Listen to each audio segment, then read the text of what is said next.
الان آقایون صفوی هم محور تمام شهر بنده عرض کردم.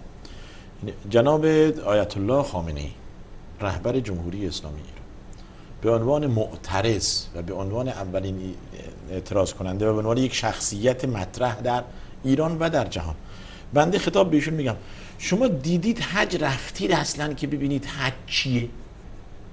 جناب آقای خامنه‌ای شما رفتید حج؟ شما میدونید مکه کجاست؟ جناب آیت الله خامنه‌ای شما میدونید کعبه کجاست؟ شما کعبه رو دیدید اصلا؟ مسجد الحرام را به چشم خود دیدید؟ منی و عرفات را دیدید؟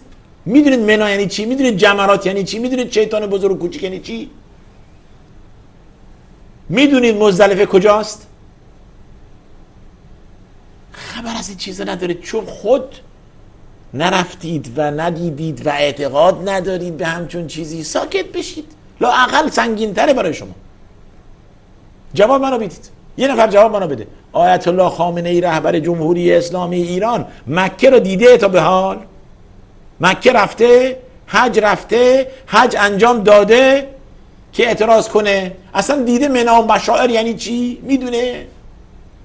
سالها بعثه مقام معظم رهبری، خود رهبر ندیده، اینجا نیومده آقا، نمیدونه حج یعنی چی، نمیدونه مکه کجاست، کعبه رو به چشم ندیده، ولی ادعا ماشاءالله هر چی بخوایی.